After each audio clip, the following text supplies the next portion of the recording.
Hi students, welcome to English by Sandeep Sir YouTube channel. This is your Sandeep Sir, faculty in English language. ఈ video ఎవరెవరైతే చూస్తున్నారో మీ అందరికీ Telangana group 2 English ఎగ్జామ్లో best marks అనేవి ఈజీగా సాధిస్తారు అండి. ఓకేనా, నేను ఏవేవైతే మీకు మార్క్ టెస్ట్ వైజ్గా క్వశ్చన్స్ అనేవి చేశానో మన యూట్యూబ్లో ఎవరెవరైతే ఓన్లీ ఈ వీడియో ఫస్ట్ టైం చూస్తున్నారో మీరందరూ వెళ్ళి ఆ మార్క్ టెస్ట్ వీడియోస్ అన్నీ చూసుకోండి నాన్న. ఓకేనా, ఎందుకంటే ఇది మీకు గ్రూప్ 2 తెలంగాణ గ్రూప్ 2 రాయబోతున్న వాళ్ళందరికీ ఇంగ్లీష్ సబ్జెక్టుకి సంబంధించి ఇది మీకు లాస్ట్ వీడియో స్టూడెంట్స్. మనకు రేపే కదా నా ఎగ్జామ్ ఉంది. ఓకేనా, రేపే ఎగ్జామ్ ఉంది కాబట్టి ఈ రోజన్నా సరే కనీసం మీరు ఇప్పుడు ఇంగ్లీష్ మీద కొంచెం ఫోకస్ అనేది పెట్టండి నాన్న. ఎందుకంటే ఇంగ్లీష్లో నుంచి మీకు డైరెక్ట్ క్వశ్చన్స్ అనేవి రావడానికి చాలా చాయిసెస్ ఉంటాయి కాబట్టి ఇంగ్లీష్ మీద కొంచెం ఫోకస్ పెట్టి ఇప్పుడు చూసుకోండి నాన్న. రైట్, ఎందుకంటే చాలామంది జిఎస్లో చాలా చదువుతారు నాన్న, కానీ ఇంగ్లీష్లో పేపర్ 1 ఇంగ్లీష్లో ఎవరికైతే మంచి స్కోర్ వస్తుందో వాళ్ళకు 1 or 2 మార్క్స్ ఎక్కువ ఉండే ఛాయిసే ఉంటుంది. మనకు జాబ్ పోయేది 1 or 2 మార్క్స్ ఉంటే కదా దగ్గరికి వెళ్ళి పోయేది. కాబట్టి మీకు గనక గ్రూప్ 2 ఇంగ్లీష్లో బెస్ట్ మార్క్స్ రావాలి అంటే ఈ వీడియోని స్టార్టింగ్ నుంచి ఎండింగ్ వరకు చూడండి నా. ఓకేనా, మీకు ఎక్సలెంట్ క్వశ్చన్స్ని ఇంకా డిస్కస్ చేస్తున్నాను. చూడండి, నేను ఏవేవైతే వీడియోస్ యూట్యూబ్లో చేశానో గ్రూప్ 2 ఇంగ్లీష్ కోసం అన్ని వీడియోస్ ఒకసారి ఫాస్ట్ మోడ్లో పెట్టుకొని రివైజ్ చేసుకోండి నాన్న. ఎందుకంటే ఇవే క్వశ్చన్స్ మీకు ఎగ్జామ్లో వస్తాయి, వేరే ఏవి రావు. ఇవే టాపిక్స్, అన్ని టాపిక్స్ ఏమేమి వస్తాయని చెప్పేసి అన్ని టాపిక్స్ని కవర్ చేసుకోండి. మీకు ఇక్కడ క్వశ్చన్స్ అనేవి ఎక్స్ప్లెయిన్ చేసుకుంటూ వెళ్తున్నాం. ఓకేనా, కాబట్టి ప్రతి ఒక్కరు వీడియోని క్లియర్గా చూసుకోండి. రైట్, ఇంకోటి ఏంటంటే వీడియోని ఫస్ట్ టైం చూసే వాళ్ళు ఛానల్ని సబ్స్క్రైబ్ చేసుకోండి. వీడియో నచ్చితే లైక్ చేయండి, మీ ఫ్రెండ్స్ అందరికీ తప్పకుండా షేర్ చేయండి నాన్న. అన్ని గ్రూప్స్లో తప్పకుండా షేర్ చేయండి ఒక్కరోజు. ఓకేనా, రైట్, మనకు మీకు ఆల్రెడీ తెలిసిన స్టూడెంట్స్, ఒకవేళ మీరు సార్ నేను ఈరోజు ఒక్కరోజు కొన్ని ఇంపార్టెంట్ టాపిక్స్ చూసుకోవాలనుకుంటున్నాను సార్ అని అనుకుంటే మీరు ఇక్కడ ఇంగ్లీష్ బై సందీప్ సార్ అనే యాప్ని డౌన్లోడ్ చేసుకోవచ్చు.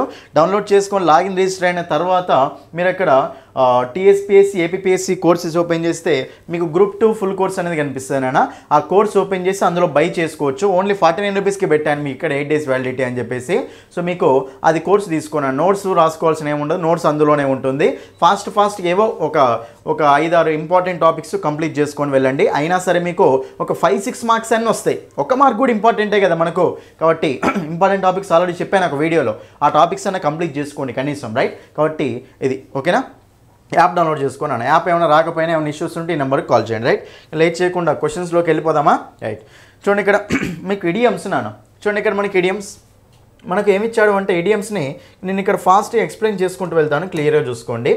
Feather in one's cap. చూడండి ఇక్కడ ఫీదర్ ఇన్ వన్స్ క్యాప్ అంటే మీనింగ్ ఏంటంటే సో ఏదన్నా సరే ప్రౌడ్గా చెప్పుకోవడానికి ఒక అచీవ్మెంట్ ఉంటే దాన్ని ఏమంటామంటే ఫీదర్ ఇన్ వన్స్ క్యాప్ అంటూ ఉంటాం. దాన్ని సో మనం ఏమంటామంటే an achievement to be proud of. ఓకేనా, ఒక అచీవ్మెంట్ అనమాట, అంటే ఏదో ఒక సక్సెస్ అనమాట ఉండడం. రైట్, అది మనకు 1D ఉండాలి నాన్న. 1D ఉండాలంటే ఇక్కడ ఆన్సర్ అయిపోతుంది ఆల్రెడీ, కానీ మనం మిగతా వాటిని అన్నింటినీ క్లియర్గా చూసుకుంటూ వెళ్దాం. ఇది మీకు రాంగ్ ఉంది, ప్లూలెట్. Right, chicken hearted. చూడండి, చికెన్ హార్టెడ్ పీపుల్ అంటే ఎవరంటే చాలా భయపడే వాళ్ళు అన్నమాట. రైట్, వాళ్ళని ఏమంటామంటే ఫియర్ఫుల్ పీపుల్ అంటాం. Right, next one face the music. చూడండి, మ్యూజిక్ని ఫేస్ చేయడం అంటే మీనింగ్ ఏంటో తెలుసా? కాన్సిక్వెన్సెస్ని ఫేస్ చేయడం అనమాట. అంటే వచ్చే కాన్సిక్వెన్సెస్ రిజల్ట్స్ ఉంటాయి కదా, వాటిని ఫేస్ చేయడం అంటూ ఉంటాం. కాబట్టి face the consequences, accept unpleasant consequences అనమాట. అంటే ఏవైనా సరే బాధలు వస్తాయి కదా, వాటిని ఫేస్ చేయడం అనమాట. రైట్, దాన్ని మనము ఫేస్ ద మ్యూజిక్ అంటాం. Next one blue blood. చూడండి ఇక్కడ బ్లూ బ్లడ్ అంటే మీనింగ్ ఏంటి నాన్న? బ్లూ బ్లడ్ అంటే మనకు మీనింగ్ ఏమొస్తుందంటే సో నోబుల్ ఫ్యామిలీ. ఓకేనా, చాలా ఓకేనా ప్రఖ్యాతి ఉన్న ఫ్యామిలీలో ఉంటే దాన్ని ఏమంటామంటే బ్లూ బ్లడ్ అంటూ ఉంటాం. ఓకేనా, బ్లూ బ్లడ్ అంటూ ఉంటాం. Next one once in a blue moon. చెప్పండి నాన్న, once in a blue moon అంటే ఏంటి? అమాసకు పున్నమికి ఒకసారి అని, అంటే రేర్లీ అంటూ ఉంటాం. కాబట్టి once in a blue moon అంటే మీనింగ్ ఏంటి? రేర్లీ నాన్న.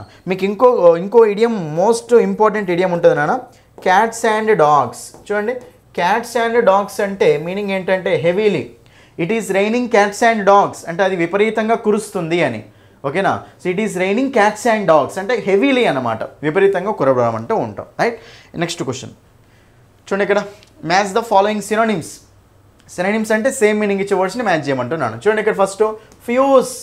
ఫ్యూజ్ అంటే మీనింగ్ ఏంటి? ఫీజ్ని ఏం చేస్తాం? కలుపుతాం కదా. కాబట్టి ఫ్యూజ్ అంటే మీనింగ్ ఏంటి నాన్న? కలపడం. మరి కలపడాన్ని ఏమంటాం? అమాల్గమేట్. చూడండి, యాడ్ చేయడం అన్నా, మిక్స్ చేయడం అన్నా, అమాల్గమేట్ చేయడం అన్నా, ఇంటిగ్రేట్ చేయడం అన్నా సేమ్ మీనింగ్ నాన్న, ఫ్యూజ్ అంటూ ఉంటాం. Right, next one gullible. చూడండి ఇక్కడ గల్లిబుల్ పీపుల్ అంటే ఎవరో తెలుసా? గల్లీలో ఉన్న ప్రతి ఒక్కరిని నమ్మేస్తారనమాట. వాళ్ళని ఏమంటామంటే గల్లిబుల్ పీపుల్ అంటాం. వీళ్ళని మనము క్రెడ్యులస్ పీపుల్ అని కూడా అనొచ్చు నాన్న. ఓకేనా, అందరినీ నమ్ముతూ ఉంటారు అనమాట సింపుల్గా. సో వాళ్ళు ఏమిటంటే మనకు వాళ్ళు అక్కడ ఇన్నోసెంట్ పీపుల్ అన్న. గల్లిబుల్ అంటే మీ సింపుల్ మీనింగ్ ఏమని చెప్పొచ్చు, ఇన్నోసెంట్ పీపుల్ అని చెప్పొచ్చు, రైట్. కాబట్టి మనకు ఆప్షన్ ఈ దానికి. Next door man. చూడండి, డోర్ మ్యాన్ అంటే మీనింగ్ ఏంటంటే సైలెంట్ అని. డోర్ మ్యాన్ అంటే మీనింగ్ ఏంటండి, సైలెంట్ అని, రైట్. కాబట్టి మనకు సైలెంట్ అంటే ఇక్కడ మనకు సో ఇది మనకు డీకి పేరు అవుతుంది నాన్న. Next profuse. చూడండి, ప్రొఫ్యూజ్ అంటే మీనింగ్ ఏంటి నాన్న, ఎక్కువ. ప్రొఫ్యూజ్ అన్నా, ప్రొఫౌండ్ అన్నా, ఓకేనా, మ్యామోత్ అన్నా, మ్యాసివ్ అన్నా సేమ్ మీనింగ్ నాన్న. మ్యామోత్, మ్యాసివ్, హ్యూజ్ అంటూ ఉంటాం, ఎక్కువ అంటూ ఉంటాం. అది మనకు ప్రొఫ్యూజ్ నాన్న. దాన్ని మనం కొలోజల్ ఏమంటాం చెప్పండి, దాన్ని కొలోజల్ అంటూ ఉంటాం. Next grin. చెప్పండి, గ్రిన్. గ్రిన్ అంటే మీనింగ్ ఏంటి నాన్న, స్మైల్. గ్రిన్ అంటే మీనింగ్ ఏంటి, గ్రీనరీ చూడగానే స్మైల్ వస్తుంది కదా మన ఫేస్లో. గ్రిన్ అంటే స్మైల్, హ్యాపీనెస్ అంటాం. స్మైల్, హ్యాపీనెస్ అంటూ ఉంటాం. నెక్స్ట్ నాన్న చూడండి ఇక్కడ. నెక్స్ట్ మనకు ప్రిపోజిషన్స్ బేస్ చేసుకుని వచ్చిన క్వశ్చన్స్ నాన్న. ప్రిపోజిషన్స్, క్వశ్చన్ ట్యాగ్స్ కాదు. చూడండి ఇక్కడ, you should abstain dash bad things. చూడండి, బ్యాడ్ థింగ్స్ నుంచి నువ్వు బయటికి రావాలి అని. చూడండి, ఎప్పుడైనా సరే గుర్తుపెట్టుకున్నాను, ఆబ్స్టైన్. మీకు ఆబ్స్టైన్ వచ్చినా, రిఫ్రైన్ వచ్చినా ఇవి చాలా ఇంపార్టెంట్, అందుకే రిపీట్ అవుతూ ఉన్నాయి, రైట్. ప్రివెంట్ వచ్చినా, ఆబ్స్టైన్ వచ్చినా, రిఫ్రైన్ వచ్చినా, ప్రివెంట్ వచ్చినా మనకి ఏమొస్తుందంటే ఫ్రమ్ అనేది వస్తుంది నాన్న. ఏమొస్తుంది చెప్పండి, మనకు ఫ్రమ్ అనేది వస్తుంది, ఫ్రమ్. ఓకేనా, ఆబ్స్టైన్ ఫ్రమ్ అని. Next Anita is busy dash or work. చూడండి, బిజీ ఇన్ అన్నది ఎప్పుడైనా సరే ఏమనాలి, బిజీ విత్. బిజీ విత్ అంటూ ఉంటాం. Option 2 is the answer. Next there is a temple dash my home. చూడండి, టెంపుల్ ఉంది, మా ఇంటి పక్కన టెంపుల్ ఉంది అని. చూడండి ఇక్కడ దాన్ని ఏమంటాం నాన్న, పక్కన అంటే బిసైడ్ అంటాం. ఇంకో చూడండి ఇక్కడ బిసైడ్స్. బిసైడ్స్ అంటే మీనింగ్ తెలుసా, బిసైడ్కు బిసైడ్స్కు డిఫరెన్స్ ఉంటుంది నాన్న. బిసైడ్ అంటే పక్కన, బిసైడ్స్ అంటే మీనింగ్ ఏంటి, పక్క పక్కన కాదు. బిసైడ్స్ అంటే మీనింగ్ ఏంటంటే దాంతో పాటు అని. బిసైడ్స్ అంటే మీనింగ్ ఏంటి, దాంతో పాటు అని. ఫర్ ఎగ్జాంపుల్ చూడండి, బిసైడ్స్ ఒక ఎగ్జాంపుల్ చెప్తా. బిసైడ్స్ తెలుగు, తెలుగుతో పాటు. షీ నోస్ హిందీ, తెలుగుతో పాటు ఆమెకు హిందీ కూడా తెలుసు అని, right. Besides Telugu, she knows Hindi. Besides అంటే దాంతో పాటు అని, రైట్. కాబట్టి మనకు option 2 is the answer. Next I will meet him dash Monday dash 5 PM. చూడండి, ఎప్పుడైనా సరే డేస్ ఎప్పుడైనా గుర్తుపెట్టుకున్నానా, before the days of a week and dates of month, right. మనకు వీక్లో డేస్ వచ్చినప్పుడు మండే, ట్యూస్డే, సండే, మండే, ఓకేనా, ఫ్రైడే, సాటర్డే ఇలా వచ్చినప్పుడు ఆన్ వస్తుంది నాన్న. నెక్స్ట్ డేట్స్ ఆఫ్ మంత్ కూడా, మంత్స్లో డేట్స్ అన్నప్పుడు ఇప్పుడు on August 15th, on Independence Day, on Children's Day, on Women's Day, on January 18, ఓకేనా, ఇలా అన్నమాట, రైట్. ఇవన్నీ మనకు ఆన్ డేట్స్ ముందు మనకు ఆన్ వస్తుంది అన్న, రైట్. నెక్స్ట్ మనకు టైం 5 PM అంటే ఏమొస్తుంది అన్న, ఎట్ వస్తుంది. కాబట్టి on comma at. Option C is the answer. On Monday at 5 PM. They are accused dash a murder. చూడండి, చాలా ఇంపార్టెంట్ ఇది. మీకు ఎప్పుడైనా సరే అక్యూజ్డ్ వచ్చినా, గిల్టీ వచ్చినా ఏం రావాలన్నా మనకు of. Accused of, guilty of అంటూ ఉంటాం. అదే చార్జ్డ్ వచ్చినప్పుడు ఏం రావాలన్నా, విత్ వస్తుంది నాన్న. ఓకేనా, చార్జ్డ్ విత్ వస్తుంది, చార్జ్డ్ విత్ అంటాం. Next she fell dash the horse, dash horse గుర్రం నుంచి పడిపోయింది అనమాట. దాన్ని ఏమంటాం చెప్పండి, ఆఫ్. OFF ఉండాలి నాన్న. కాబట్టి మనకు option C is the answer. ఇది ప్రిపోజిషన్స్ బేస్డ్ క్వశ్చన్స్ అనమాట అన్ని. Next the young man was killed dash A criminal dash A knife. చూడండి, ఒక యాక్షన్ చేసినప్పుడు, ఒక పర్సన్ చేత ఒక ఏదో ఒక థింగ్ తోటి యాక్షన్ చేసినప్పుడు అప్పుడు మనం ఏం చేస్తామంటే చూడండి నాన్న, బై అనేదేమో పర్సన్కి యూజ్ చేస్తాం, విత్ అనేదేమో ఆ ఇన్స్ట్రుమెంట్కి యూజ్ చేస్తాం నాన్న. బై అనేదేమో పర్సన్కి యూజ్ చేసుకోవాలి, విత్ అనేదేమో ఆ ఇన్స్ట్రుమెంట్కి యూజ్ చేసుకోవాలి నాన్న, రైట్. కాబట్టి క్రిమినల్ అంటే పర్సన్ కాబట్టి ఏమొస్తుంది ఇక్కడ, బై. నైఫ్ అంటే కత్తి కాబట్టి ఇన్స్ట్రుమెంట్ కదా, ఏమొస్తుంది ఇక్కడ, with. So by comma with. కాబట్టి option 2 is the answer. Option 2 అనేది ఆన్సర్ నాన్న. నెక్స్ట్ వన్ చూడండి, ఇంకా చాలా సింపుల్, చాలా ఇంపార్టెంట్ క్వశ్చన్స్ నాన్న. ఇది మీకు ఈ మోడల్ మీకు ఇదే సేమ్ ఇలాంటి క్వశ్చన్ మీకు గ్రూప్ 2 2016లో అడిగారు నాన్న, రైట్. చూడండి ఇక్కడ మీకు ఏంటంటే సెంటెన్స్ని 4 పార్ట్స్ డివైడ్ చేశాడు. 4 పార్ట్స్ డివైడ్ చేసి ఏ పార్ట్లో ఎర్రర్ ఉంది అని అడుగుతుంది. ఇక్కడ ఏ పార్ట్లో ఎర్రర్ ఉందో మనం అడుగుతున్నాను, రైట్. చూద్దాం ఇప్పుడు. If I was you I would consult the doctor. If clause నాన్న, ఇక్కడ ఏముంది నాన్న, ఐ వుడ్ కన్సల్ట్, ఇక్కడ ఐ వుడ్, ఇక్కడ would plus V1 could plus V1 might plus V1 వచ్చినాయి అనుకోండి. ఇక్కడ ఏం రావాలి చెప్పండి, మనకు సింపుల్ పాస్ట్ రావాలి, రైట్. మరి సింపుల్ పాస్ట్ అంటే ఇఫ్ క్లాజ్లో ఐ వాజ్, జనరల్గా చూడండి ఎప్పుడైనా సరే ఇఫ్ క్లాజ్ని సింపుల్ పాస్ట్లో రాసేటప్పుడు subject plus V2 plus object రాయాలి. అయితే వాజ్ వర్లే వచ్చే ఛాయిస్ ఉందనుకోండి అక్కడ, అంటే స్టేట్ ఆఫ్ బీయింగ్ అన్నప్పుడు వాజ్ వర్లు కూడా V2 లాగా యాక్ట్ చేస్తాయి. వాజ్ వర్లే వచ్చే ఛాయిస్ ఉంటే అప్పుడు మనం ఎప్పుడైనా సరే ఏమనాలి అంటే ఇఫ్ ఐ వర్, ఏమనాలి చెప్పండి నాన్న, ఇఫ్ ఐ వర్ యూ అనాలి, ఓకేనా. ఇఫ్ ఐ వర్ యూ, నీ ప్లేస్లో కనుక నేను ఉంటే నేను డాక్టర్ని కన్సల్ట్ అయ్యేవాడిని అని, right. If I was you కాదు, ఇఫ్ ఐ వర్ యూ. ఎప్పుడైనా సరే ఇఫ్ క్లాజ్లో సింపుల్గా చెప్తా చూడండి ఒకటే పాయింట్, ఇఫ్ క్లాజ్లో వాజ్ వస్తుందా వర్ వస్తుందా, సింపుల్ పాస్ రాసేటప్పుడు వాజ్ వస్తుందా వర్ వస్తుందా అంటే వర్రే వస్తుంది. ఎందుకంటే అది ఇమాజినేషన్ నాన్న. ఇమాజినేషన్ అన్నప్పుడు దాన్ని ఎలా తీసుకుంటామంటే సబ్జెక్టివ్ మోడ్ అని తీసుకుంటాం. మీకు ఇది టెన్సెస్లో క్లియర్ ఎక్స్ప్లెయిన్ చేసిన టాపిక్లో ఉంటుంది ఎంత ఎక్స్ప్లెనేషన్, రైట్. అయితే ఇమాజినేషన్ అన్నప్పుడు ఎప్పుడైనా సరే ఏ సబ్జెక్ట్ని అయినా మనం ఎలా కన్సిడర్ చేస్తామంటే ప్లూరల్ సబ్జెక్ట్లా కన్సిడర్ చేస్తాం. ఏ సబ్జెక్ట్ని ఎలా కన్సిడర్ చేస్తాం, ప్లూరల్ సబ్జెక్ట్లా కన్సిడర్ చేస్తాం. కాబట్టి ఐ అనేది కూడా ప్లూరలే అనమాట, అందుకే వర్ వస్తుంది. If I were you, if she were you, if he were you, if it were you, అట్లా if they were you, if we were you, ఏదైనా సరే వర్రే పెట్టాలి. ఎందుకంటే ఎప్పుడైనా సరే మనకు పాస్ట్లో ఇమాజినేషన్ అని సెంటెన్స్ మాట్లాడేటప్పుడు సింపుల్ పాస్ట్లో ఇలా వచ్చినప్పుడు ఇది సింపుల్ పాస్ట్ స్ట్రక్చర్ కూడా తీసుకోవచ్చు. ఎందుకంటే వాజ్ వర్లు మనకు V2 లాగా కూడా యాక్ట్ చేస్తాయి నాన్న, subject plus V2 plus object అన్నట్టు అట్లా, ఓకేనా. కాబట్టి మనకు అప్పుడు ఎప్పుడైనా సరే వర్రే రావాలి, వాజ్ రాకూడదు, రైట్. కాబట్టి ఇక్కడ ఎర్రర్ ఉంది కదా, మరి ఇప్పుడు ఎర్రర్ ఉన్నప్పుడు ఏ అనేది ఆన్సర్ అవుతుంది నాన్న. ఎర్రర్ ఉన్న పార్ట్ ఏంటిది అక్కడ, ఏ పార్టే కదా, ఏ అనేది ఆప్షన్ ఉంటే అది మనకు ఆన్సర్ అవుతుంది. ఇక్కడ మనకు డైరెక్ట్ ఇచ్చింది కాబట్టి option A is the answer. Next, the manager asked the girl that how many chocolates she ate. ఎప్పుడైనా సరే గుర్తుపెట్టుకున్నానా, the manager asked the girl అనేది ఒక sentence, how many chocolates she ate అనేది ఇంకో సెంటెన్స్ నాన్న. ఇది మనకి ఏంటంటే ఇండైరెక్ట్ స్పీచ్ మోడల్ సెంటెన్స్ నాన్న. ఎప్పుడైనా సరే గుర్తుపెట్టుకోండి మనకు WH వర్డ్స్ అనేవి చూడండి ఇక్కడ, ఎప్పుడైనా సరే WH వర్డ్స్ అనేవి మనకు కంజంక్షన్స్లా యాక్ట్ చేస్తున్నాయి అనుకోండి నాన్న. WH వర్డ్స్ అనేవి మనకి ఎప్పుడైతే కంజంక్షన్స్లా యాక్ట్ చేస్తాయో అప్పుడు మనము దట్ అనే కంజంక్షన్ని యూజ్ చేసుకోకూడదు. ఎప్పుడైతే మనకు WH వర్డ్స్ అనేవి కంజంక్షన్స్లా యాక్ట్ చేస్తున్నాయో అప్పుడు మనం దట్ అనే కంజంక్షన్ యూజ్ చేసుకోవద్దు అంతే. ఫర్ ఎగ్జాంపుల్ ఇంకో సెంటెన్స్ చెప్తా చూడండి, she asked me that what I was doing, ఇలా ఉందనుకోండి నాన్న, what I was doing, she asked me that what I was doing, ఇలా ఉందనుకోండి నాన్న. మరి ఇలా ఉన్నప్పుడు చూడండి క్లియర్గా ఇక్కడ మనకు దట్ అనే కంజంక్షన్ మనకి ఇండైరెక్ట్ స్పీచ్ మోడల్. యాక్చువల్గా direct speech indirect speech topic అర్థమవుతుంది, ఇది ఈజీ అయిపోతుంది నాన్న మీకు. She asked me that what I was doing అన్నప్పుడు ఇక్కడ వాట్ అనేది ఎలా యాక్ట్ చేస్తుంది, క్వశ్చనింగ్ వర్డ్ లా ఉందా, ఇది లేదు, కంజంక్షన్ లాగా ఉంది. కాబట్టి ఇది కంజంక్షన్ లాగా ఉంది కాబట్టి మళ్ళీ ఇంకో కంజంక్షన్ దట్ అనేది ఉండదు నాన్న. సో ఎప్పుడైతే WH వర్డ్స్ మనకు కంజంక్షన్స్లో యాక్ట్ చేస్తాయో అప్పుడు మనం మళ్ళీ దట్ అనే కనెక్టింగ్ వర్డ్ యూజ్ చేసుకోవద్దు అనమాట, రైట్. కాబట్టి మనకు అప్పుడు ఈ దట్ అనేది రాంగ్ నాన్న. సో ఈ దట్ అనేది ఏ పార్ట్లో ఉంది, ఆప్షన్ పార్ట్ బిలో ఉంది కదా, option B is the answer. Next నాన్న, షీ అడ్వైజ్డ్ టు మీ, చూడండి ఎప్పుడైనా సరే గుర్తుపెట్టుకోండి అడ్వైజ్డ్, చూడండి ఇక్కడ అడ్వైజ్డ్ కానీ రిక్వెస్టెడ్ కానీ, ఓకేనా, ఆర్డర్డ్ కానీ, ఓకేనా, రైట్. నెక్స్ట్ మనకు టోల్డ్ కానీ ఆస్క్డ్ కానీ ఇవి వచ్చినప్పుడు డైరెక్ట్ ఆబ్జెక్ట్ వచ్చేటప్పుడు టు అయితే రాకూడదు నాన్న. అడ్వైజ్డ్ టు మీ ఉండదు, she requested me, she requested to me కాదు, they ordered me, they ordered to me కాదు, they told me, they told to me ఉండదు, they asked me, asked to me ఉండదు నాన్న. ఇవి వచ్చినప్పుడు మనకు టు అనేది రాకూడదు, జాగ్రత్తగా యూజ్ చేసుకోండి.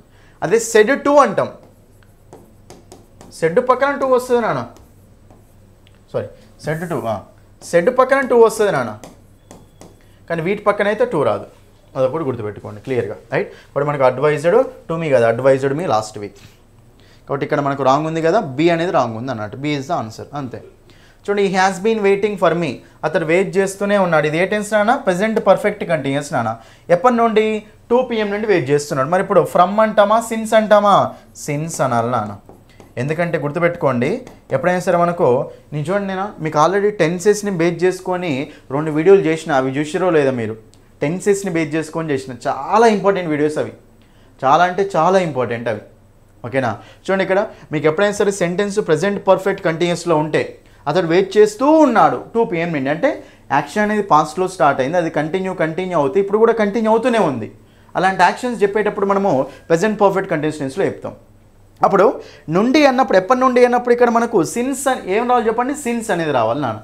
జనరల్గా ఈ టెన్స్లో సిన్స్ కానీ ఫర్ కానీ వస్తాయి నాన్న.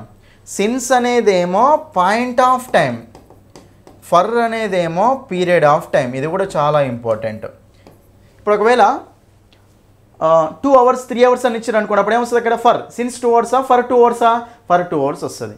Point of time, period of time అంటాం. ఓకేనా. Since 2 o'clock, since 3 o'clock, since 4 o'clock, since 5 PM, since 6 PM. అది మనకు ఫర్ వస్తే for 2 years, for 3 years, for 4 years, for 11 years అలాగనమాట. Since June, since July, since March, since April, అదే since for 3 months, for 5 months, for 6 months అలాగనమాట. Since 2012, since 1999, since 2015, since 2020 అలా. అదే for వచ్చినప్పుడు for 3 years, for 4 years, for 7 years, for 11 years, period of time అనమాట అది. ఓకేనా. సిన్స్కి ఫర్కు difference ఇది నాన్న. రైట్. ఇక్కడ మనకు ఫర్ ఫ్రమ్ అనేది రాంగ్ నాన్న, ఏముండాలి అక్కడ సిన్స్.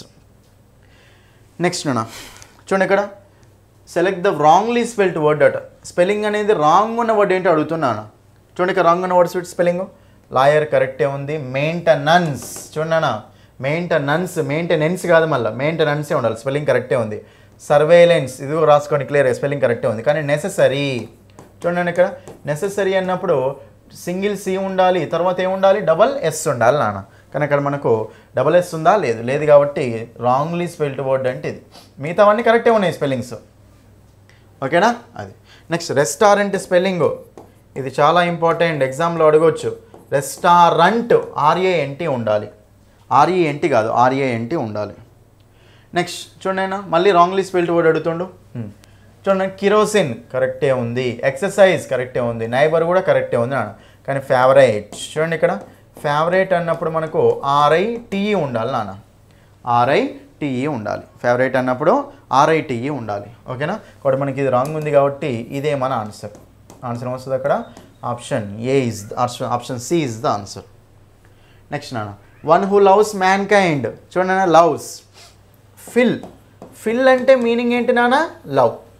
కాబట్టి మిస్ అంటే మీనింగ్ ఏంటి నాన్న, హేట్ చేయడం. మిస్ అంటే మీనింగ్ ఏంటి, హేట్ చేయడం. యాంథ్రోప్ చూడండి, ఇక్కడ యాంథ్రోప్. జనరల్గా యాంథ్రోప్ అంటే మీనింగ్ ఏంటంటే మ్యాన్ కైండ్. యాంథ్రోప్ అంటే మీనింగ్ ఏం చెప్పండి మనకు, మ్యాన్ కైండ్, మనిషి అనమాట. మ్యాన్ కైండ్ అంటూ ఉంటాం. మరి ఒకసారి క్లియర్గా వినండి. యాంథ్రోపాలజీ అంటాం కదా. యాంథ్రోపాలజీ అంటే study of evolution of man kind. ఇక్కడ మనకు లవ్. ఇప్పుడు ఇక్కడ మనిషిని నచ్చేవాడిని ఏమంటాం, ఫిలాంథ్రోపిస్ట్ అంటాం. ఓకేనా. కాబట్టి మనకు ఆన్సర్ వస్తుంది ఇక్కడ ఫిలాంథ్రోపిస్ట్. ఆంథ్రోపిస్ట్ అంటే మనిషి, మ్యాన్ కైండ్. ఫిల్ అంటే లవ్, కాబట్టి ఫిలాంథ్రోపిస్ట్ అంటే మనిషిని లవ్ చేసేవాడు. రైట్. ఫిలోగైనిస్ట్, ఫిలోగమిస్ట్ అని చూడండి. గైన్ అంటే ఎవరంటే ఉమెన్ నాన్న. గైనకాలజీ అంటాం కదా. గైనకాలజీ అంటే ఉమెన్ యొక్క డిజీజెస్ని, ఉమెన్ యొక్క బాడీ ఫంక్షన్స్ని డీల్ చేయడానికి గైనకాలజీ అంటాం. మరి ఫిలోగైనిస్ట్ అంటే ఫిల్ అంటే లవ్ చేయడం, గైన్ అంటే ఉమెన్. సో ఉమెన్ని ఇష్టపడే వాళ్ళని ఏమంటామంటే ఫిలోగైనిస్ట్ అంటాం. నెక్స్ట్ ఫిలోగమిస్ట్. గమి అంటే మ్యారేజ్ నాన్న, గమోస్. ఫిలోగమిస్ట్ అంటే ఒకడంటే మ్యారేజ్ అంటే బాగా ఇష్టం అంటే వాడిని ఏమంటామంటే ఫిలోగమిస్ట్ అంటాం. ఓకేనా. నెక్స్ట్ మిస్యాంథ్రోప్ అంటే మిస్ అంటే హేట్ చేయడం కదా. ఒక మనిషిని, మ్యాన్ కైండ్ని హేట్ చేసేవాడిని, వేరే మనిషి అంటే నచ్చని వాడిని ఏమంటామంటే సో మిస్యాంథ్రోప్ అంటాం. ఏమంటాం, మిస్యాంథ్రోప్ అంటాం. నెక్స్ట్ ఇవి చూడండి అన్న, పంక్చువేషన్ మార్క్స్ మీద మీకు క్వశ్చన్స్ ఇస్తున్నాను అన్న. ఎందుకంటే పంక్చువేషన్ మార్క్స్ మీద కూడా రావచ్చు అనమాట, కాబట్టి అందుకే దాని మీద కూడా ఇస్తున్నాను. Which are the following sentences has correct punctuation marks, right. చూడండి, ఇక్కడ what a man you are. చూడండి, ఇక్కడ వాట్ అనేది క్వశ్చన్ లాగా ఉందా, ఇక్కడ మనకు లేదు. క్వశ్చన్ కావాలంటే హెల్పింగ్ ఆఫ్ ప్లస్ సబ్జెక్ట్ ఉండాలా, సబ్జెక్ట్ ప్లస్ హెల్పింగ్ వర్బ్ ఉండాలా, హెల్పింగ్ ఆఫ్ ప్లస్ సబ్జెక్ట్ ఉండాలి. మరి హెల్పింగ్ ఆఫ్ ప్లస్ సబ్జెక్ట్ ఉందా, ఇక్కడ లేదు. కాబట్టి ఇది మనకు క్వశ్చన్ కాదు నాన్న, ఇక్కడ ఇలా ఉంటే రైట్ అయ్యేది. వాట్ అనేది ఎక్స్క్లమేషన్ కోసం యూజ్ చేసినాం నాన్న అక్కడ మనం, right. Next what she is dead, what she is dead, ఇది మనకి ఎక్స్క్లమేషనే కదా, కాబట్టి ఇది మనకి ఇది కరెక్టే ఉంది నాన్న. Next she asked me where I had gone. చూడండి నాన్న, ఇక్కడ వేర్ అనేది దేనికోసం యూజ్ చేసిరా నాన్న, క్వశ్చన్ కోసం యూజ్ చేసిరా, లేదు. ఇక డైరెక్ట్ స్పీచ్, ఇండెక్స్ స్పీచ్ అర్థమవుతే మీకు సింపుల్ అవుతుంది నాన్న. She asked me where I had gone. అయినా క్వశ్చన్ మార్క్ ఇవ్వాలి అంటే క్వశ్చన్ స్ట్రక్చర్ ఎలా ఉండాలి, ఒక్క పాయింట్ చెప్పండి నాకు. హెల్పింగ్ వర్బ్ ప్లస్ సబ్జెక్ట్ ఉండాలి. మరి ఇక్కడ హెల్పింగ్ వర్బ్ ప్లస్ సబ్జెక్ట్ ఉందా, లేదు. మరి క్వశ్చన్ మార్క్ ఎందుకు పెడతారు, రాంగ్. ఫుల్ స్టాప్ ఉండాలి నాన్న. తర్వాత we went to Delhi we saw the Taj Mahal. చూడన్నా చాలా ఇంపార్టెంట్ ఇది. వి వెంట్ టు ఢిల్లీకి వెళ్ళాం, మేము తాజ్మహల్ చూసాం. అయితే ఈ రెండింటిని కలపడానికి జనరల్గా రెండు ఓకేనా. సో రెండు ఇండిపెండెంట్ క్లాసెస్ని కలపడానికి మనకి ఏమొస్తుందంటే సెమీ కోలన్ అనేది యూజ్ చేసుకోవచ్చు నాన్న. చూడండి, దీన్నేమో కోలన్ అంటాం, దీన్నేమో సెమీ కోలన్ అంటాం. దీన్ని ఏమంటాం చెప్పండి మనము? కోలన్. దీన్ని ఏమంటాం చెప్పండి మనము? సెమీ కోలన్ అంటాం. కోలన్, సెమీ కోలన్ అన్న. అయితే సెమీ కోలన్ అంటే పెద్దగా ఉంది కదా పదం కూడా, అందుకే కొంచెం పెద్దగా ఉంటుంది కామా. కోలన్ అంటే చిన్నగా ఉంది కదా, అందుకే రెండు డాట్స్ అంతే. ఇది కొంచెం పెద్దగా ఉంది, అది కొంచెం చిన్నగా ఉంది, రైట్. అయితే ఎప్పుడైనా గుర్తుపెట్టుకున్నానా, ఈ సెమీ కోలన్ అనేది రెండు ఇండిపెండెంట్ క్లాసెస్ని కలపడం కోసం యూజ్ చేస్తాం నాన్న.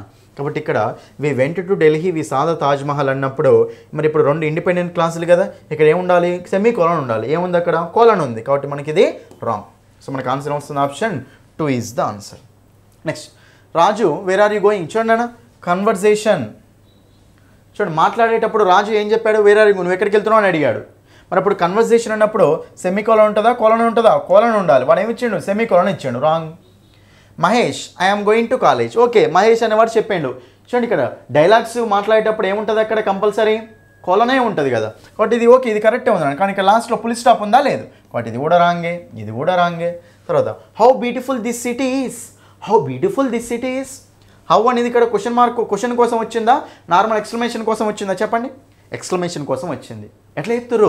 హెల్పింగ్ వర్బ్ ప్లస్ సబ్జెక్ట్ ఉందా, subject plus helping verb, subject plus helping verb ఉంది. కాబట్టి ఇది క్వశ్చన్ కాదు, నార్మల్గా ఎక్స్క్లమేషన్. కాబట్టి రైట్ ఏముంది నాన్న. She said we are busy. She said we are busy అన్నప్పుడు ఇక్కడ డైరెక్ట్ స్పీచ్ అన్నప్పుడు ఇక్కడ కామా ఉండాలి కదా, ఉందా అక్కడ? మరే లేదు. లేదు కాబట్టి ఇది కూడా మనకు రాంగ్ ఏముంది నాన్న. సో మనకు అప్పుడు ఆన్సర్ ఏమొస్తుందంటే option C is the answer. Next, which are the following sentence has correct punctuation marks. మళ్ళీ మనకు పంక్చువేషన్ మార్క్స్ మీదనే ఇచ్చారు. ఇది మీకు లాస్ట్ మార్క్ టెస్ట్ నాన్న యాక్చువల్గా, ఓకేనా. 15th మార్క్ టెస్ట్లోని క్వశ్చన్స్ ఇవన్నీ. చూడండి, if you had practised well you would have got a good job, good marks. చూడండి అన్న, ఇఫ్ క్లాస్ నాన్న ఇది. ఇఫ్ క్లాస్లో మీకు ఎప్పుడైనా సరే ఏముండాలి? మధ్యలో కామా ఉండాలి కదా, మరి ఉందా అక్కడ కామా? లేదు. కాబట్టి ఇది మనకు wrong. Manisha said how intelligent they are. How intelligent comma కరెక్టే ఉంది, కొటేషన్ మార్క్స్ కరెక్టే ఉన్నాయి. కానీ హౌ ఇంటెలిజెంట్ దే ఆర్ అంటే ఇది క్వశ్చనా లేకపోతే ఎక్స్క్లమేటరీ సెంటెన్సా? Exclamatory sentence. క్వశ్చన్ మార్క్ ఇచ్చింది కాబట్టి రాంగ్. తర్వాత the teacher told him that he would not pass the exam. Comma ఎందుకు నన్ను ఇక్కడ ఇండెక్స్ స్పీచ్లో తీసేయండి. Harry said to them I'm preparing for exams. Comma ఉండాలి, కొటేషన్ మార్క్స్ ఉన్నాయి, మధ్యలో లాస్ట్లో పులి స్టాప్ ఉంది. కరెక్టే ఉంది కదా, కాబట్టి ఇది మనకు రైట్. ఓకేనా. నెక్స్ట్ క్వశ్చన్ నాన్న. రైట్, చూడండి ఇక్కడ నెక్స్ట్ క్వశ్చన్. చూడండి ఇక్కడ నెక్స్ట్ క్వశ్చన్. మనకి ఇది ఏంటంటే క్లోజ్ టెస్ట్ నాన్న. రైట్, క్లోజ్ టెస్ట్ అనేది చాలా సింపుల్ అన్న. ఒక ప్యాసేజ్ ఇస్తాడు, ప్యాసేజ్ మధ్యలో బ్లాంక్స్ ఇస్తాను నాన్న. చూడండి, childhood is dash most memorable. చూడండి నాన్న, మోస్ట్ అనేది మనకేంటి? సూపర్లేటివ్ డిగ్రీ కదా. మీకు most beautiful, most intelligent, most famous అని వచ్చింది అనుకోండి, దాని ముందు మనకి ఏ ఆర్టికల్ వస్తుంది నాన్న? దాని ఆర్టికల్ వస్తుంది. కాబట్టి option C is the answer. మన గ్రూప్ 3లో కూడా ఇచ్చాను నాన్న. సూపర్లేటివ్ డిగ్రీస్ వచ్చినప్పుడు అంటే బిగ్గెస్ట్, స్మాలెస్ట్, మోస్ట్ ఇలాంటి వర్డ్స్ వచ్చినప్పుడు దాని ఆర్టికల్ రావాలి. కాబట్టి ఆప్షన్ సి. నెక్స్ట్ చూడండి ఇక్కడ. Next, children dash full rights. Children మరి ఎప్పుడు చిల్డ్రన్ అంటే సింగులరా ప్లూరలా? ప్లూరల్. చైల్డ్ అంటే సింగులర్, చిల్డ్రన్ అంటే ప్లూరల్ కదా. ప్లూరల్ కాబట్టి హ్యావా, హ్యాజా, హ్యాడా? హ్యావ్. హ్యాజ్ కాదు, హీజ్ అయితే రాదు. మరి హ్యాడ్ వస్తుందా రాదా సార్? చూడండి ఇక్కడ ఆల్రెడీ ప్రెజెంట్లో ఉంది కాబట్టి హ్యాడ్ పాస్ట్ ఎందుకు? సో మనకు option 2 is the answer. Next, full rights to dash. 2 తర్వాత ఏం రావాలన్నా మనకు V1, ఓన్లీ V1ఏ రావాలి. 2 పక్కన V1 రావాలి కాబట్టి 2 ప్లేనే కదా, ప్లేడ్ కాదు, ప్లేయింగ్ కాదు. V1కి అయితే సేమ్ కాదు. 2 గో అంటాం, 2 గోస్ అన్నాం కదా, అట్లనే 2 ప్లే అనాలి. 2 ప్లేస్ అనొద్దు కదా, తీసేయండి. Next one, children are dash to work hard. Children అనే వాళ్ళు హార్డ్ వర్క్ చేయాలని ఫోర్స్ చేస్తారా, ఫోర్స్ చేయబడతారా? ఫోర్స్ చేయబడతారు అనమాట. కాబట్టి చిల్డ్రన్ సబ్జెక్టా, ఆబ్జెక్టా? ఆబ్జెక్ట్ నాన్న. ఆబ్జెక్ట్తో స్టార్ట్ అయింది కాబట్టి యాక్టివ్ వాయిస్లో ఉండాలా, ప్యాసివ్ వాయిస్లో ఉండాలా? ప్యాసివ్ వాయిస్లో ఉండాలి నాన్న. కాబట్టి ప్యాసివ్ వాయిస్ అంటే బీ ఫామ్ ప్లస్ V3 ఉండాలి. సెంటెన్స్లో ఎప్పుడైనా సరే ఆబ్జెక్ట్తో స్టార్ట్ అయితే be form plus V3 structure రాయాలి నాన్న. మరి ఇప్పుడు మనకి V3 అంటే ఏముంది ఇక్కడ? ఫోర్స్డ్. కాబట్టి option 1 is the answer. Children are forced to work hard. Next, she is dash honest girl. చెప్పండి, ఆనెస్ట్. ఆనెస్ట్ అంటే హెచ్ సైలెంట్ కదా, మరి అప్పుడు ఏమని రాస్తారు?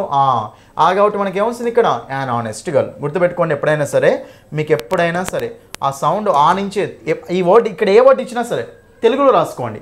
ఆ నుంచి అహా వరకు వస్తేనేమో యాన్ యూజ్ చేసుకోండి నాన్న. కా నుంచి హా వరకు వస్తేనేమో ఏ యూజ్ చేసుకోండి నాన్న. రైట్. యూరోపియన్, ఇది ఎప్పుడు ఎగ్జామ్లో అడుగుతూనే ఉంటాడు. యూరోపియన్ అనగానే ఇంగ్లీష్ ప్రకారం చూసుకోవద్దు మీరు, ఏర్ పెట్టాలి యాన్ పెట్టాలని. యూరోపియన్ అంటే తెలుగులో రాయండి, ఏ వర్డ్ అయినా సరే. యా, తెలుగులో కాన్సనెంట్ అవ్వాలి, కాన్సనెంట్. కాబట్టి ఏమొస్తుంది? ఏ యూరోపియన్, అంతే. Right. Next he is dash MLA. MLA అన్నప్పుడు మనకు ఒక ఎమ్మెల్యే అన్నప్పుడు ఏ అనేది మనకు ఓవెలే కదా, ఓవెల్ కాబట్టి ఏమొస్తున్నాడు మనకు యాన్ ఎమ్మెల్యే. ఒక ఎమ్మెల్యే, అతడు ఒక ఎమ్మెల్యే, అంతే. చాలా సింపుల్ ఇవన్నీ. నెక్స్ట్ నాన్న చూడండి ఇక్కడ.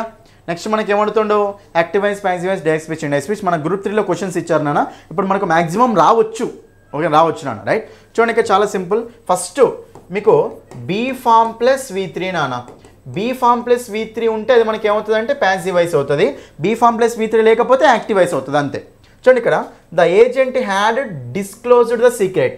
చూడండి గుర్తుపెట్టుకోండి, ఇక్కడ హ్యాడ్ ఇచ్చిందంటే ప్యాసివ్ వాయిస్లో ఏమవుతుంది నాన్న, హ్యాడ్ బీన్ అవుతుంది. హ్యాడ్ బీన్ అవుతుంది. ఇక్కడ ఆప్షన్లో మీరు ఏం చెక్ చేయాలి, హ్యాడ్ బీన్ మాత్రమే చెక్ చేసుకోవాలి. మరి ఇక్కడ వాజ్ లేదు, ఇక్కడ హ్యాడ్ బీన్ లేదు. ఇక్కడ హ్యాడ్ డిస్క్లోజ్డ్ ఉంది, హ్యాడ్ బీన్ డిస్క్లోజ్డ్ ఉంది. కాబట్టి హ్యాడ్ అనేది హ్యాడ్ బీన్ అవుతుంది కాబట్టి మనకు అప్పుడు ఇది ఆన్సర్ కాదు కదా. సో మనకు హ్యాడ్ బీన్ ఉన్నది ఆన్సర్ అవుతుంది. Option C is the answer, అంతే. Option C. నెక్స్ట్ నాన్న ద పీపుల్ కుడెంట్ మూవ్. చూడండి ఇక్కడ కుడ్ నాట్ అనేది మనకి ఏమవుతుంది నాన్న, కుడెంట్ బీ అవుతుంది. కుడ్ నాట్ అనేది కుడెంట్ బీ అవుతుంది కాబట్టి ఇక్కడ మనకు I couldn't be moved, I couldn't be moved, I couldn't be moved, I couldn't be moved to the hospital. And చూడండి ఇక్కడ అండ్ డాక్టర్ ఆపరేటెడ్ ఆన్. చూడండి ఇక్కడ అండ్ వాజ్ ఆపరేటెడ్. చూడండి ఇక్కడ డాక్టర్ ఆపరేటెడ్ అంటే ఇది మనకు సింపుల్ పాస్ట్లో వీటిలో ఉంది కదా. మరి V2 అంటే కంపల్సరీ మనకు వాజే రావాలి కదా నాన్న. మరి వాజే రావాలి కాబట్టి ఇక్కడ so and I was operated. ఇక్కడ మనకు I couldn't be move to the hospital and was operated on. ఇక్కడ మనకి ఏముంది, I was operated at home. చూడండి ఇక్కడ ఆల్రెడీ మనకు ఆపరేటెడ్ ఆన్ ఉంది కాబట్టి ఇక్కడ కూడా కంపల్సరీ ఏమి ఉండాలి ప్యాసివ్ వాయిస్లో, అది మనకు ఫ్రేజల్ వెర్బ్ ఆపరేటెడ్ ఆనే ఉండాలి. సో మనకు ఒకటే ఆప్షన్లో ఉంది కాబట్టి option A is the answer. Simple question, option A. Next question ఇది మనకు డైరెక్ట్ స్పీచ్, ఇండైరెక్ట్ స్పీచ్ నాన్న. The Indian said how well the country is progressing under the new PM. ఇది మనకి ఎక్స్క్లమేషన్ నాన్న, ఎక్స్క్లమేషన్ మార్క్ ఉంది ఇక్కడ. Exclamation mark ఉన్నప్పుడు మనం ఏం చేయాలి అంటే ఎక్స్క్లెయిమ్డ్ అనేది యూజ్ చేసుకోవాలి నాన్న. కాబట్టి టోల్డ్ ఉంది ఆన్సర్ కాదు, టోల్డ్ ఉంది ఆన్సర్ కాదు. ఎక్స్క్లెయిమ్డ్ నాన్న. ద కంట్రీ ఈజ్ ప్రోగ్రెసింగ్ అంటే కంపల్సరీ వాజ్ కావాలి కదా. మరి వాజ్ రావాలి కాబట్టి చూడండి అన్న the Indians said, the Indians told, right. The Indians exclaimed with joy that the country was progressing very well. ఇక్కడ మనకు వెరీ వెల్ అనే కానీ ఇచ్చిండా, ఇవ్వలేడు కాబట్టి మనకు అప్పుడు ఇక్కడ రెండిట్లో వెరీ వెల్ ఇచ్చిండా అండర్ ద న్యూ PM. ఇక్కడ కూడా అండర్ ద న్యూ PM. ఇక్కడ రెండింటికి తేడా చూసుకొని ఒకసారి. The Indians exclaimed with joy that the country was progressing very well. The Indians exclaimed that the country rose, right. ఇక్కడ మనకు అసలు కనెక్టింగ్ వర్డ్, ఇక్కడ మనకు కనెక్టింగ్ వర్డ్ ఇక్కడ ఉంది నాన్న. ఇక్కడ మనకు కనెక్టింగ్ వర్డ్ ఇక్కడ ఉంది నాన్న. That the country was progressing very well under the new PM. ఇక్కడ మీకు విత్ జాయ్ ఇచ్చాను నాన్న. మరి ఇప్పుడు ఇది హ్యాపీనెస్ తోటే ఉంది కాబట్టి మనం విత్ జాయ్ యూజ్ చేసుకోవచ్చు కదా. ఒకటి రెండిట్లో ఏది అని అడిగితే మనకు compulsory option 2 is the answer. Next one last question చూడండి. My sister said to my mother I will certainly. Will అనేది ఏమవుతుంది కంపల్సరీ మనకు వుడ్ అవుతుంది నాన్న. విల్ అనేది వుడ్ కావాలి, right. Next connecting word that ఉండాలి నాన్న. కాబట్టి మనకి ఇక్కడ దట్ లేదు కాబట్టి ఈ ఆప్షన్ తీసేయండి, రైట్. సో టోల్డ్ 2 ఉంటుంది, అసలు మనకు ఉండదు. ఈ ఆప్షన్ తీసేయండి. My sister told my brother that she would certainly take her to so Kumbh Mela in Nashik that week. ఇక్కడ చూస్తే మీరు క్లియర్గా so my sister told my mother that she ఉండాలా, ఐ ఉండాలా, షీ ఉండాలి. ఐ ఎందుకు వస్తుంది అక్కడ మనకు రాదు కాబట్టి మనకు సో అక్కడ ఐ అంటే షీ అవుతుంది కదా, మై సిస్టర్ కదా, షీ అవుతుంది కాబట్టి option A is the answer. ఇంతేనా, రైట్. కాబట్టి ఇవన్నీ ఓకేనా చెప్తున్నా కదా, ఇవన్నీ మీకు చాలా సింపుల్ క్వశ్చన్స్ అండి. సో నేను చెప్పేది ఒకటేనా, ఇది మీకు last video. All the best for your exam. మీరు మాత్రం ఎగ్జామ్లో ఎలాంటి మిస్టేక్ చేయకండి, కొంచెం ఆలోచించి పెడితే ఆన్సర్స్ మాత్రం అవే వచ్చేసేనా, రైట్. సో మీరు ఎవరెవరైతే ఈ లాస్ట్ డే ఒక్కరోజే ఉంది కాబట్టి మీరు ఇప్పుడైనా సరే కనీసం నేను యూట్యూబ్లో ఏవైతే వీడియోస్ చేశానో ఆ వీడియోస్ అన్నిటిని కంపల్సరీ కరెక్ట్గా చూసుకోండి నాన్న. ఫాస్ట్ మోడ్లో పెట్టుకొని కంప్లీట్ చేసుకోండి. అన్ని టాపిక్స్ కవర్ చేసుకుంటూ నా గ్రూప్ 2 నా యూట్యూబ్ ఛానల్లో గ్రూప్ 2 సంబంధించి వీడియోస్ మొత్తం చేశాను. కాబట్టి మీరందరూ తప్పకుండా అందరూ యూజ్ చేసుకుంటారు అని నేను అనుకుంటున్నాను నాన్న. సో కంపల్సరీ ప్రతి ఒక్కరు నేను చెప్తున్నా కదా, ప్రతి ఒక్కరు గ్రూప్ 2 ఎగ్జామ్ రాయబోయే ప్రతి ఒక్కరికి ఆల్ ద బెస్ట్ నాన్న. బాగా రాయండి ఓకేనా. ఏ క్వశ్చన్ అయినా సరే హార్డ్ అనిపించిందంటే వేరే క్వశ్చన్ దగ్గరికి వెళ్ళండి నాన్న. ఫస్ట్ ఈజీ క్వశ్చన్స్ అన్ని సాల్వ్ చేసుకోండి. ఈజీ క్వశ్చన్స్ అన్ని సాల్వ్ చేసిన తర్వాత అప్పుడు హై లెవెల్ క్వశ్చన్స్ దగ్గరికి వెళ్ళండి నాన్న. ఎందుకంటే అన్ని క్వశ్చన్స్ మీరు కంపల్సరీ చూడాల్సిందే ఓకేనా అండి. సో ఇదైతే నా ఇంగ్లీష్ కోసం అయితే నేను మీకు మంచి మార్క్స్ రావడం కోసం చాలా కష్టపడ్డాను స్టూడెంట్స్. సో మీరు కూడా మంచి మార్క్స్ తెచ్చుకోండి. All the best for your exam. మీరు ఇంకా వీడియోస్ చూడాలి అనుకుంటే నా ఛానల్లో ఉన్న అన్ని వీడియోస్ని ఒకసారి రివైజ్ చేసుకోండి ఓకేనా. So all the best for your exam. Thank you నాన్న, థ్యాంక్ యూ.